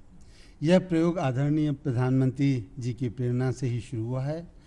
आपको जानकर आश्चर्य होगा कि आईएएस के आधे से अधिक अधिकारी बिना भारत सरकार में आए सेवानिवृत्त हो जाते हैं। ये बात 2013 बैच पर लागू नहीं होती, क्योंकि पूरा 170 अधिकारी भारत सरकार में 3 महीने की पोस्टिंग कर चुका है। इसमें जो इसके फ़ायदे हुए हैं उसमें है कि आप भारत सरकार में जो भी काम देख रहे हैं एक नेशनल पर्सपेक्टिव पर, इंटरनेशनल पर्सपेक्टिव पर देख रहे हैं। जब फील्ड में जाएंगे तो आपका परिप्रेक्ष्य दूसरा हो जाएगा। एक जो कुएं का मेढक होता है उस तरीके से बढ़ के आप इंटरनेशनली चीज़ों को देखेंगे।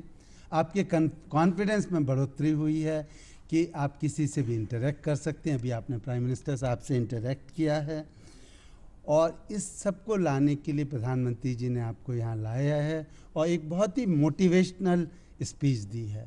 और सबसे बड़ी बात है कि परिवर्तन कैसे करना है, उसके कुछ सूत्र दिए हैं जो आप पूरे फील्ड एक्सपीरियंस में ध्यान रखें। आज से 1 महीने पहले प्रधानमंत्री जी ने 24 से 25 साल के सीनियरिटी के अधिकारियों को संबोधित किया था और ये कहा था कि अपने अंदर के विद्यार्थी को मरने मत दो, नया नया सोचो, नई नई चीज़ करो। आप सभी लोग कॉलेज से निकले हैं, अभी बहुत युवा हैं, नई नई चीज़ सोचिए, नई नए आयाम कीजिए और किसी तरीके से इस देश में परिवर्तन लाएं। प्रधानमंत्री जी का सपना है कि जो गरीब से गरीब आदमी हैं, छोटे से छोटे विलेज में रहता है, उसके चेहरे पर खुशी ला सकें। हम सब इसी प्रयास में कोशिश करें कि सफल हों। प्रधानमंत्री जी ने अभी कहा था कि पहले 10 साल आपके जीवन के मुख्य साल हैं। पहले 10 साल में अभी आप एसडीएम लगेंगे, फिर आप एडीसी लगेंगे या डेवलपमेंट ऑफिसर लगेंगे, म्युनिसिपल कमिश्नर लगेंगे, कलेक्टर लगेंगे। ये सारे साल आप बार बार लोगों से मिलेंगे, आम आदमी से मिलेंगे, उनसे किसी तरीके से जुड़ाव रखिए, उनके जीवन में परिवर्तन लाइए। ये बहुत बड़ा चैलेंज है हम सबके सामने। ये कहना कि ये चीज़ सरकार करेगी, सरकार कोई चीज़ नहीं, हम सब मिलके सरकार हैं। तो आप सब पर हम सब की आशाएं निर्भर हैं। आप सब में जैसा कि बताया था कि बहुत सारे लोग इंजीनियर हैं, बहुत सारे लोग डॉक्टर्स हैं। सारे टैलेंट का यूज़ कीजिए। बहुत बड़े बड़े प्रोग्राम हैं, डिजिटल इंडिया है, मेक इन इंडिया है, स्वच्छ भारत है, स्किल इंडिया है, जिसमें आप इनका प्रयोग कीजिए। हर चीज़, जैसा प्रधानमंत्री जी ने भी कहा, हर चीज़ जो आपने सीखी है सब काम में आएगी। एक बात और जो प्रधानमंत्री जी ने कही कि इस प्रयोग को और कैसे सक्सेसफुल करें, हम आपसे फीडबैक लेंगे, बात करेंगे और उनके सामने हम प्रस्तुत भी करेंगे। आज से 3 महीने पहले जब आप सब लोग यहाँ आने वाले थे तो ये हमारे लिए बहुत बड़ा चैलेंज था। आप सब लोगों के लिए घर की व्यवस्था करना, आपको कैसे ट्रेन करना।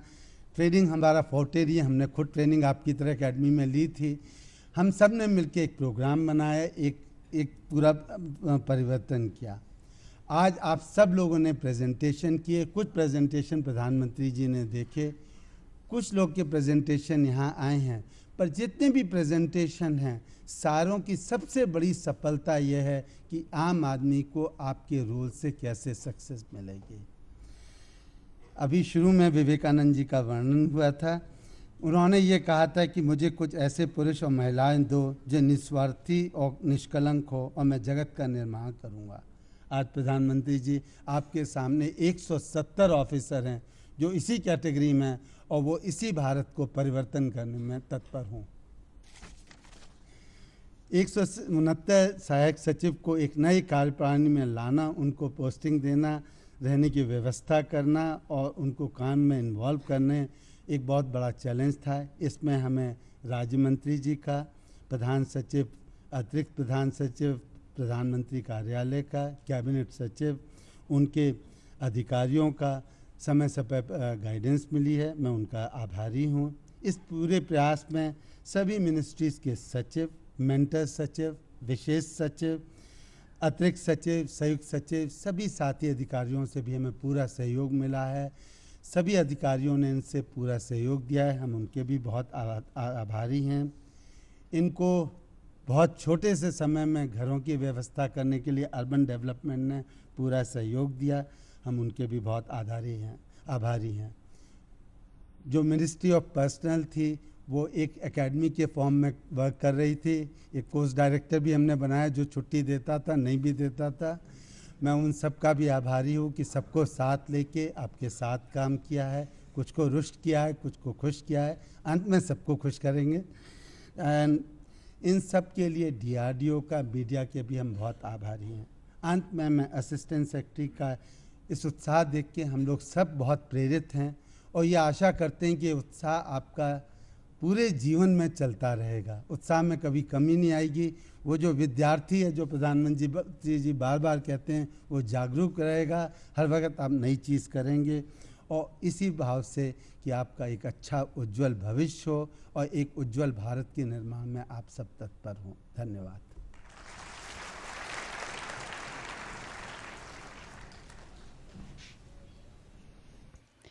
प्रधानमंत्री श्री नरेंद्र मोदी की इस अनोखी पहल से IAS के युवा अफसरों को उनसे मिलने का और उनके सामने अपनी बात रखने का एक अनोखा अवसर मिला। इसके साथ ही दूरदर्शन की पूरी टीम की ओर से नमस्कार।